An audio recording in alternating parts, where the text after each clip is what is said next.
The Reserve Officer Training Corps, RACET, sample beginning with the passing of the Commonwealth Act No. 1, otherwise known as National Defense Act. This complies with the government directive to instruct, train, and develop young members of society in preparation for the defense of the state.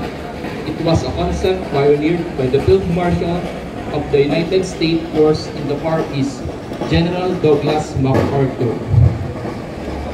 Today, the ROTC continuously aims to develop cadets to become dedicated, efficient, and upright leaders for tomorrow.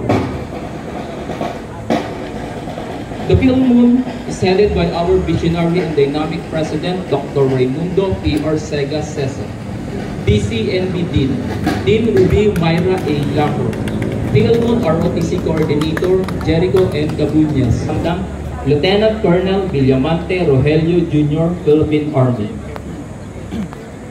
The PhilMoon Cadet Lieutenant Colonel Claudine Claire C. Tagle, First Class. Cadet Lieutenant Colonel Angelo J. Barona, First Class. Cadet Captain Reden F. Almasan, Second Class. Cadet Captain Marie Estela D. Andales, Second Class. Cadet Captain John Michael S. Galit, Second Class. Cadet Captain Dayan Rojas.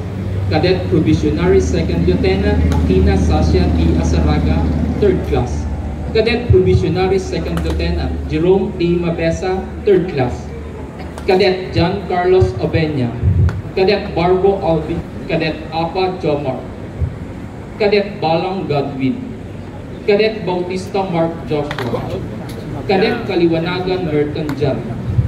Cadet Katange Joseph. Cadet De Guzman Carl. Cadet De Nicolas Sorenel. Cadet De Vera Brendan Alexis. Cadet Duwatin John Charles. Cadet Estrella Bernard. Cadet Bernardo Harold. Cadet Guarana Karin Ann Nicole. Cadet Iringan Jason. Cadet Daristan Sheena. Cadet Laguno Casey. Cadet Matalog Wendell Ann. Cadet Mauricio Adrian. Cadet Navarro Chinet. Cadet Padayaw Bianca May. Cadet Panisales Merin Ira. Cadet Rodrigo Laika M. Cadet Romero Helvin M. Cadet Tali. Hirap din yan, no? Hirap yan. Wah. Master yan, kamali.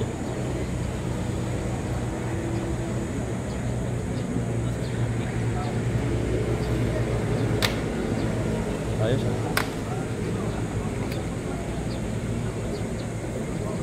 Ginawa ng palaban ng helicopter.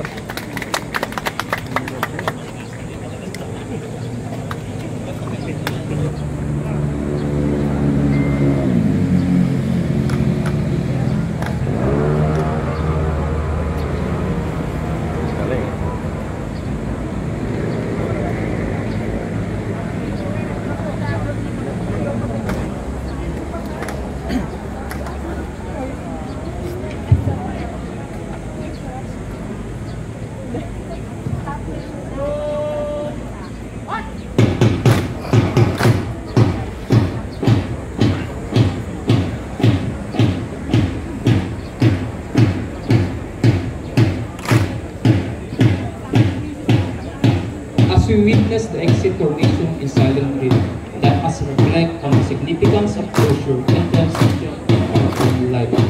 Let us embrace the lesson learned, celebrate the accomplishment achieved, and prepare ourselves for the journey ahead with renewed purpose and resolve.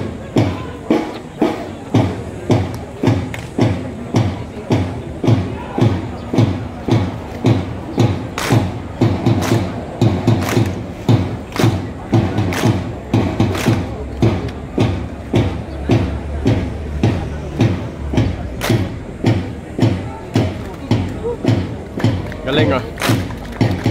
Galing. Puring babae sila, no? Oo.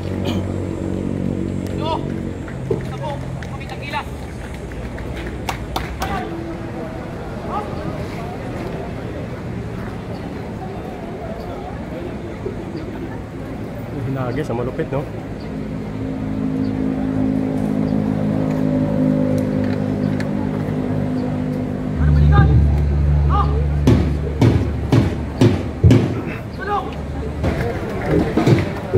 Okay, ayaw ko performance sa 1,000 meter. Yung ko lang matinong pa, alit. O rin ba mga babae?